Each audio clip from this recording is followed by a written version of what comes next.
नमस्कार, मैं योगेश राणा। उत्तराखंड नगर निकाय चुनाव को लेकर दो बड़ी सूचना है। एक, नगर निकाय चुनाव के लिए आरक्षण की अंतिम सूची जारी कर दी गई है। 3 नगर निगम के मेयर पद को लेकर आरक्षण स्टेटस में बदलाव किया गया है। हल्द्वानी, अल्मोड़ा और श्रीनगर। अंतिम सूची में श्रीनगर की जो मेयर सीट थी वो सामान्य थी, जिसको महिला के लिए रिजर्व कर दिया गया है।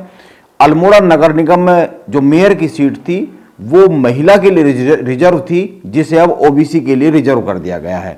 और हल्द्वानी में बड़ा बदलाव करते हुए मेयर की सीट अंतिम सूची में ओबीसी के लिए रिजर्व थी, जिसको अब सामान्य कर दिया गया है। श्रीनगर और अल्मोड़ा के आरक्षण स्टेटस को क्यों बदला गया, इस पर बात किसी अन्य वीडियो में करेंगे। अभी हल्द्वानी मेयर पद को ओबीसी से सामान्य क्यों किया गया, इसको सामान्य करने के बाद जो चर्चाएं शुरू हो गई है और अब मेयर पद की दौड़ में बीजेपी की तरफ से और कांग्रेस की तरफ से कौन आ गया है, यह जानना और इस पर चर्चा करना जरूरी हो गया है। यह इसलिए भी जरूरी हो गया है क्योंकि हल्द्वानी में बीजेपी में पिछले 4-5 दिन से घमासान मचा हुआ था और इस बदलाव को, यह जो ओबीसी से सामान्य मेयर का पद किया गया है, इस बदलाव को पिछले 4-5 दिन से मचे घमासान से जोड़कर भी देखा जा रहा है। हल्द्वानी में बीजेपी में जो पिछले 4-5 दिन से घमासान मचा हुआ था वो किसी से छिपा हुआ तो नहीं है। अंतिम सूची में हल्द्वानी में मेयर का पद सामान्य से ओबीसी के लिए आरक्षित किया गया था। जैसे ही यह बदलाव हुआ, चर्चा यह शुरू हो गई, बीजेपी के पास हल्द्वानी में कोई बड़ा ओबीसी नेता तो नहीं है, इसके बाद भी हल्द्वानी मेयर का पद ओबीसी के लिए क्यों रिजर्व किया गया।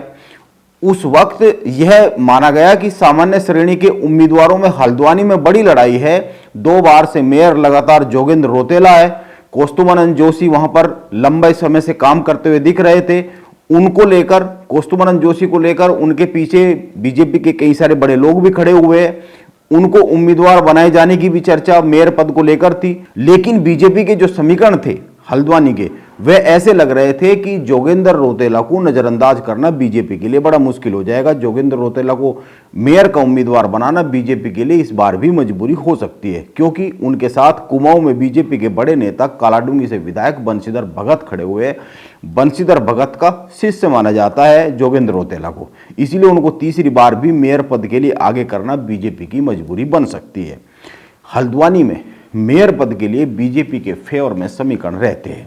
जोगेंद्र रोतेला 2 बार के मेयर है, इसीलिए अगर उन्हीं को तीसरी बार भी आगे करना पड़ गया और वो जीत गए, जीत ही जाएंगे। जाहिर सी बात है, जिस तरह का समीकरण मेयर को लेकर हल्द्वानी में रहता है, तो इस तरह से अगर जोगेंद्र रोतेला तीसरी बार भी मेयर बन जाते हैं तो कुमाऊं की राजनीति में, खासकर हल्द्वानी नैनीताल संसदीय सीट पर जोगेंद्र रोतेला का राजनीतिक कद एकदम से बहुत बड़ा हो जाएगा और वह 5 साल के लिए आगे चुने जाएंगे। तो 5 साल में तो समीकरण बहुत कुछ बदल जाएंगे। वह इन्हीं 5 साल में 2027 आएगा, 2029 आएगा। वो 2027 में विधायक और 2029 में सांसदी के टिकट के दावेदार भी हो जाएंगे, बल्कि उस रेस में सबसे आगे खड़े हो जाएंगे। इसके साथ ही एक और समीकरण है, उनका कद बहुत ज्यादा बढ़ने पर बीजेपी में अंदर खाने कई दिग्गजों को तो चिंता होनी ही होनी है। लेकिन और क्या समीकरण है कि कई अन्य चेहरे भी हैं जो धीरे धीरे अपनी राजनीतिक जमीन तैयार करने में जुटे हुए। हल्द्वानी में जो नैनीताल उधम सिंह नगर संसदीय सीट है, उस पर उनको भी अपना राजनीतिक कद जोगेंद्र रोतेला के आगे छोटा ही लगता है और अगर तीसरी बार चुने गए तो फिर तो बहुत सारे समीकरण बदल जाएंगे। इसीलिए चर्चा यह थी कि हल्द्वानी को जो सामान्य की लड़ाई है नेताओं में, उसको देखते हुए ओबीसी में बदल दिया गया। हालांकि यह एक प्रक्रिया है, रोस्टर के हिसाब से होता है और आयोग गठित किया गया था। आयोग गठित करने के बाद आयोग की सिफारिशों पर ही यह बदलाव किया गया।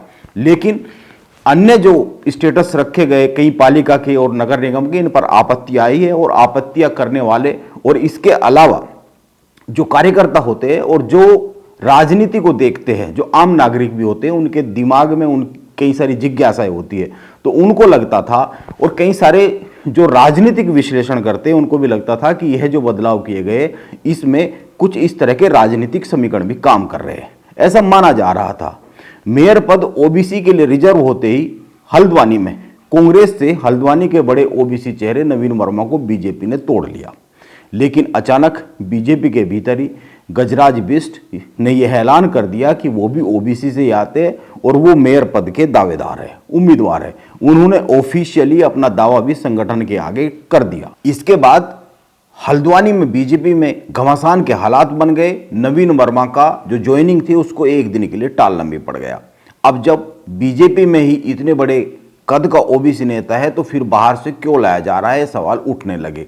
यह माहौल हल्द्वानी में पिछले 4-5 दिन से बीजेपी के भीतर बन रहा था। लेकिन अब हल्द्वानी में मेयर पद के जो आरक्षण है उसके स्टेटस में बदलाव किया गया है। अब अंतिम सूची में हल्द्वानी में मेयर का पद ओबीसी से सामान्य हो गया है। वैसे तो इस पर भी सवाल उठ रहे, सवाल इसलिए उठ रहे हैं कि जब बीजेपी के पास गजराज सिंह बिष्ट जैसे ओबीसी के बड़े नेता थे तो फिर क्यों मेयर का जो पद है उसका आरक्षण स्टेटस बदला गया है। अब जब हल्द्वानी मेयर का पद ओबीसी से वापस सामान्य हो ही गया है तो बीजेपी के भीतर से मेयर पद की दौड़ में नंबर 1 पर कौन, अब ये नया सवाल खड़ा हो गया है। ये सवाल इसलिए भी खड़ा हो गया है क्योंकि पहले से ही बहुत सारे लोग सामान्य कैटेगरी में मेयर पद के लिए दौड़ में है।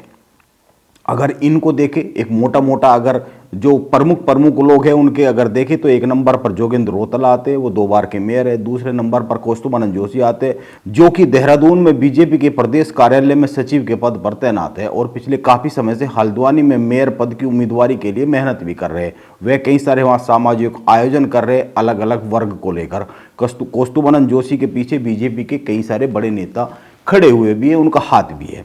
इसके बाद रेणु अधिकारी आती है, बेला तोलिया, प्रदीप बिष्ट और भी बहुत सारे नाम हैं। बीजेपी में लिस्ट बहुत लंबी है और यह लिस्ट इसलिए भी लंबी है क्योंकि उत्तराखंड में पिछले 8 साल से बीजेपी सत्ता में है और हल्द्वानी कुमाऊं का सबसे प्रमुख नगर निगम है। उत्तराखंड की दृष्टि से देखें तो दूसरे नंबर का सबसे प्रमुख नगर निगम है। इसीलिए बीजेपी के पास दावेदारों की कोई कमी तो नहीं है, ये लिस्ट लंबी होनी है। बीजेपी के पास मौजूद लंबी लिस्ट को देखकर मेरा मानना है मुकाबला जोगेंद्र रोतला और कौस्तुभानंद जोशी के बीच में है। मैं नंबर 1 पर कौस्तुभानंद जोशी को देखता हूं जो नए राजनीतिक समीकरण बन रहे हैं। दूसरे नंबर पर जोगेंद्र रोतला को रखना चाहिए। ऐसा क्यों, इस पर आगे किसी वीडियो में विस्तार से इसका विश्लेषण कर लेंगे। अभी कांग्रेस पर नजर डालनी जरूरी है। कांग्रेस में हल्द्वानी मेयर पद के लिए सामान्य श्रेणी में मेयर का पद आते ही कांग्रेस में नंबर 1 पर बनते हैं दीपक बुलूटिया। यह अलग बात है, उनके नाम के विरोध में हल्द्वानी से कांग्रेस के विधायक सुमित हृदय अपनी वीटो पावर का इस्तेमाल कर सकते हैं क्योंकि दीपक बुलूटिया विधायकी और सांसदी लड़ने के भी इच्छुक रहते हैं और ऐसा सोचने मात्र से ही वो सुमित हृदय के लिए कांग्रेस में टिकट के प्रतिद्वंदी हो जाते हैं। राजनीति में बहुत सारे समीकरण एक साथ काम करते हैं, एक दल में भी और एक दल से दूसरे दल में भी। इसके बाद तो कांग्रेस में भी बहुत सारे नाम हैं सामान्य श्रेणी में मेयर का पद आते ही। इन अन्य नामों का जिक्र भी किसी दूसरे वीडियो में कर लेंगे। अभी एक समीकरण पर गौर करते हैं। बीजेपी की ओर से जोगेंद्र रोतेला या फिर कौस्तुभानंद जोशी को हल्द्वानी में कांग्रेस की तरफ से दीपक बुलूटिया ही अच्छी टक्कर दे सकते हैं। यह अलग बात है उनके नाम पर कांग्रेस में सहमति बनेगी या नहीं बनेगी और वे मेयर के लिए कितनी मेहनत अपने उम्मीदवारी के लिए करेंगे। अब नगर निकायों में आरक्षण की फाइनल सूची जारी होते ही राज्य निर्वाचन आयोग ने चुनाव के लिए तारीखों का ऐलान भी कर दिया है।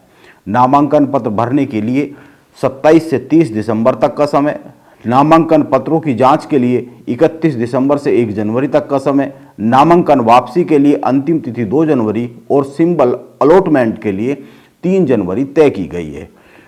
मतदान की तिथि 23 जनवरी और मतगणना की तिथि 25 जनवरी तय की गई है। यानी 25 जनवरी को यह पता चल जाएगा बीजेपी और कांग्रेस नगर निगम में जो नगर निकाय चुनाव है, तकरीबन जो 105 नगर निकायों में चुनाव है, इनमें क्या स्कोर लेकर आती है। बीजेपी और कांग्रेस ने उम्मीदवारों की घोषणा के लिए तैयारी पूरी कर ली है। इसीलिए यह भी माना जाना चाहिए कि 2 से 3 दिन के भीतर ही भीतर चेहरे सामने आने लगेंगे। कौन किस नगर निगम, पालिका या फिर नगर पंचायत से फाइनल हो रहा है। अब मैदान सज गया है। मैदान में बीजेपी और कांग्रेस की ओर से कहां कौन लड़ाका उतरता है, यह देखना बहुत ही दिलचस्प होगा। नमस्कार, मैं योगेश।